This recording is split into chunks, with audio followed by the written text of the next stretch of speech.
I'm sitting outside for this edition of You Ask, I Answer, the series where you ask me questions and I answer. And there's probably going to be a little bit of background noise, so I apologize for that. But it's a lot nicer to sit outside. Anyway, so today I wanted to address a comment, not really a question, but a comment that I get pretty often. And that comment is along the lines of, oh, Meriah, you're so brave to be talking about your mental stuff, about, chronic post-traumatic stress disorder, or about TBI, traumatic brain injury, or about any of the, the head stuff that I've been going through.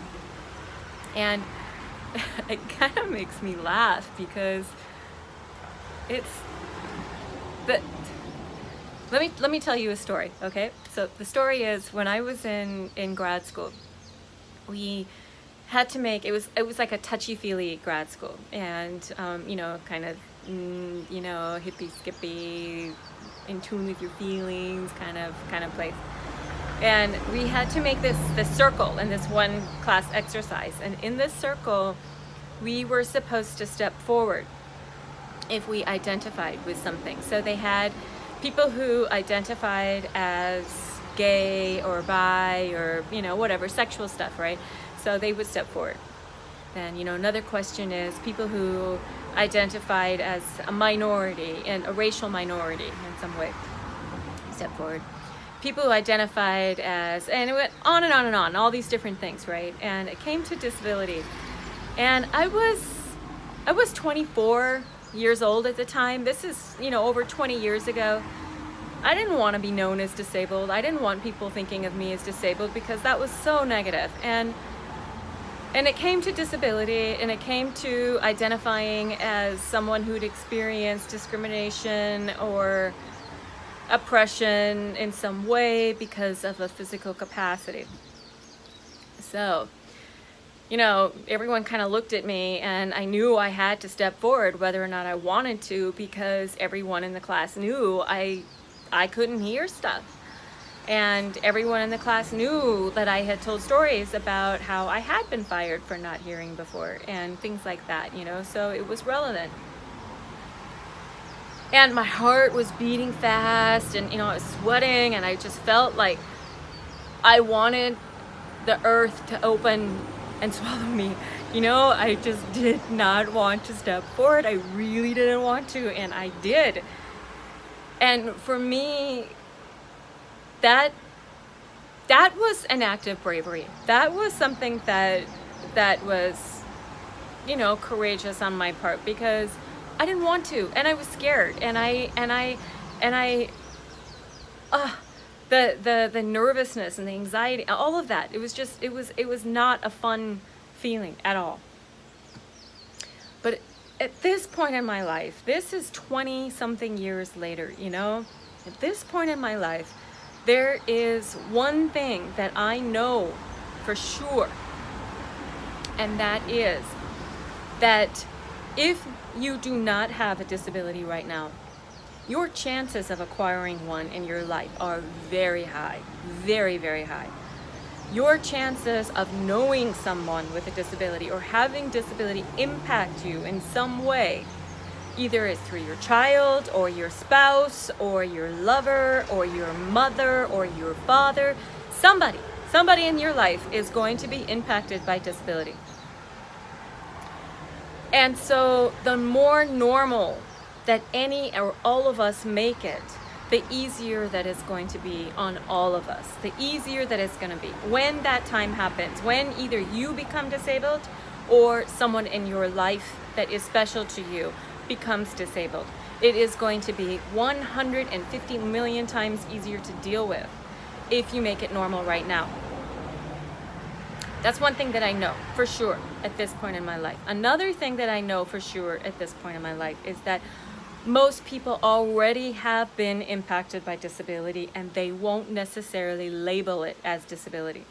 So most of my friends have something that I would qualify as a disability. They have anxiety, really bad anxiety, or they have depression, or they go through waves or cycles of depression. They have eating disorders. A lot of my friends either have eating disorders or have had eating disorders. All of these qualify as disabilities, you guys. These are all mental illnesses. So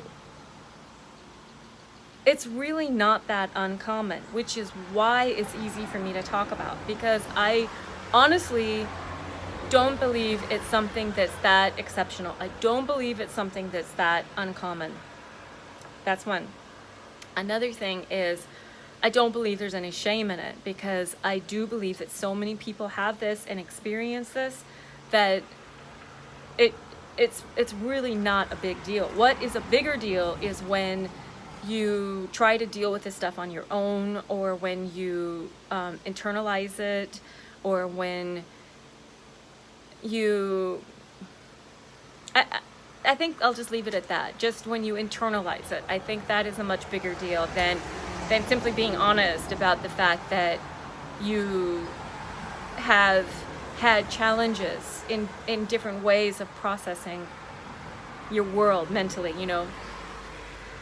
So yeah, so I think it's pretty normal, and so that's why it's easy for me to be open about it. Another thing, I don't think there's any shame in it, so it's easy for me to be open about it.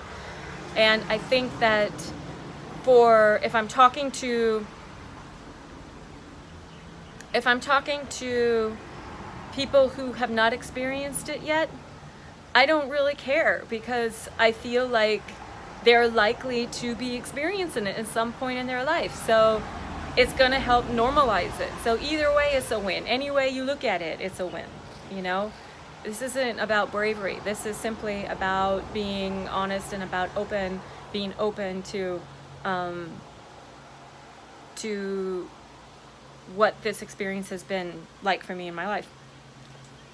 This is Mental Health Awareness Month, and so I wanted to make a little bit more of an effort to talk about this stuff on the blog and here on this vlog, on this video log, because I really do believe the more we talk about it, the easier it becomes for us all to recognize it and to address it and to help each other with the tools that we need to work through it and heal. And that's it. I think that's about all I wanted to say right here. Except that, hey, what do you think of my earrings? These are huge, aren't they? They're called statement earrings. And I never thought I would reach a point in my life where I'd be wearing earrings this big, and it kind of cracks me up.